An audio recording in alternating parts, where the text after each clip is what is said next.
Meron niyang parating na bagyo this coming Monday, guys. 2 p.m. daw magla-landfall.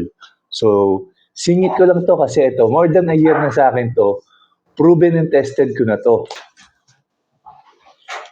Heavy duty umbrella to, guys. Meron tong 20 ribs. Yan yung nagpapatibay sa payong natin. Hindi ito yung ordinary na traditional na payong na pagka hinangin niya talagang liliparin ka rin. Ito kahit bumaliktad, okay pa rin siya. Tapos automatic na rin siya. So yan. So very easy lang din i-fold. So yan. Tapos pag tapos nyo na gamitin, pwede nyo na siyang ilak. Yun. Tapos yung handle niya is may bukasan dito. Yun o, nabubuksan. So pwede nyo isabit sa bag.